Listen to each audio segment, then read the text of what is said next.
His name's Todd Snider. It's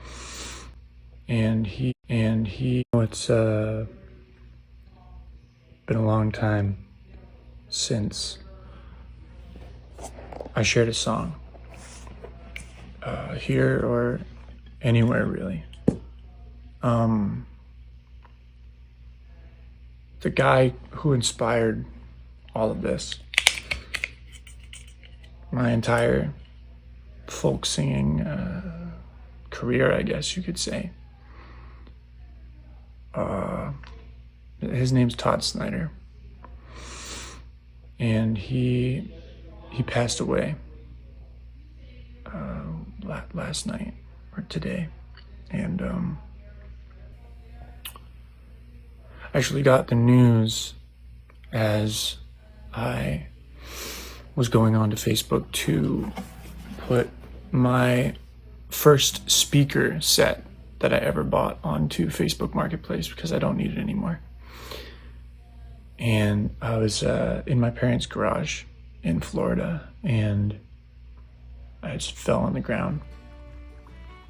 And I had seen this video of Todd a few days ago, and he looked like he was in rough shape. And I guess they rushed him to the hospital, and he was had some issues with his lungs, and yeah, now he's gone off to the great gig in the sky, as they say. And I haven't played any other songs on this guitar other than my own, but I wanted to offer a tribute to Todd. I was living in Northeast Pennsylvania with this girl, and she told me about, she had this big Todd Snider poster on the back of her door, and she started playing songs all the time, and I was like, you know, who is this guy? And I guess one night she was like, he's here, he's in Pennsylvania, we're gonna go see him at the Sellersville Theater. And it was we drove like 2.5 hours. You know, it was the first time I was just like driving a couple hours to go see someone play music. And we got there, and this guy comes out on stage and crosses his legs in a chair and just starts singing songs and telling stories. And I mean, he inspired everything. I was like, this is what I want to do, you know? How can I meet this guy? And a few years later, I was in Boston, and his tour manager and a good friend of his, Brian, was we were talking a fair amount, and I ended up getting his number and talking with him about potentially joining Todd's record label. And after Brian heard this latest record, and I never heard back.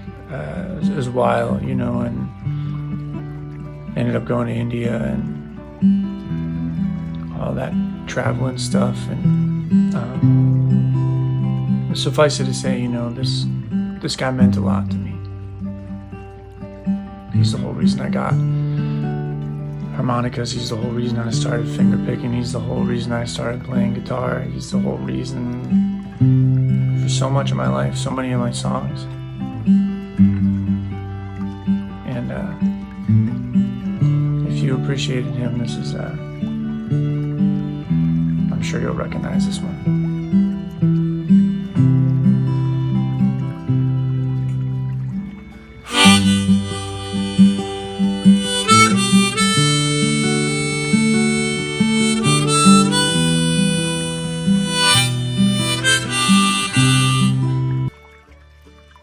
Todd Snider, born Todd Daniel Snider on October 11, 1966, in Portland, Oregon, lived the kind of life that seemed destined for song. He grew up in Beaverton, Oregon, where he graduated from Beaverton High School in 1985, before drifting through a brief semester at Santa Rosa Junior College in California, a period in which he first picked up the harmonica and began shaping the creative restlessness that would define him for decades. His journey toward becoming one of Americana's most beloved storytellers truly began, and he moved to San Marcos, Texas. Encouraged by his brother, Snider relocated there at a time when Texas songwriters were shaping a new kind of musical sincerity. A life-changing moment came when he watched folk legend Jerry Jeff Walker perform, an experience so powerful that Snider walked out of the venue knowing he wanted to be a songwriter. In 1994, Snider released his debut album, Songs for the Daily Planet, on Jimmy Buffett's Margaritaville Records. The record included Talkin', Seattle Grunge Rock Blues, a sly, funny anti-anthem that became a surprise hit and introduced the world to Snider's signature blend of humor, grit, vulnerability, and observational sharpness. His music blended folk, rock, blues, and alternative country, but the defining trait was always his voice, honest, unvarnished, and warm, capable of turning everyday moments into reflections of larger truths. Over the years, Snider drew artistic guidance from giants like John Prine, Chris Christopherson, Guy Clark, and Jerry Jeff Walker. Their influence nudged him toward a style that felt both timeless and deeply personal, cementing him as one of the great modern troubadours. In 2004, he released East Nashville's Skyline, one of his most celebrated albums, capturing the edge, humor, and hard-won wisdom of the East Nashville music scene he helped define. By 2008, he launched his own label, Aimless Records, a name that perfectly matched his wandering, free-spirited creative instincts. Snider's personal life was as full of complications and beauty as his songs.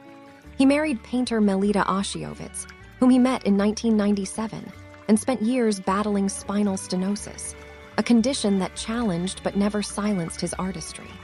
He lived like a classic folk poet, on the road, in motels, in clubs, and in the stories he collected along the way. His fans often described his concerts as half song, half storytelling, with Snider weaving heartfelt narratives between every chorus. In his later years, Snider continued to evolve, joining the band Hard-Working Americans around 2013 and expanding his sonic reach with a more rock-driven sound.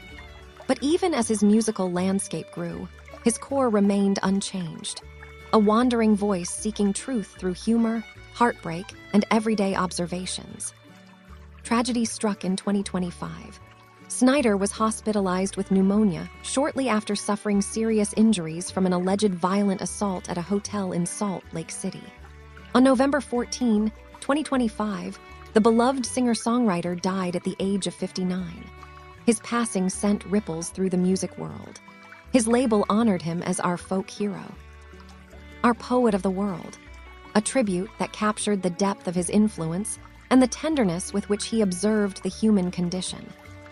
Todd Snider's legacy is that of a modern American folk hero, an artist who turned the messy, hilarious, painful parts of life into stories worth passing down.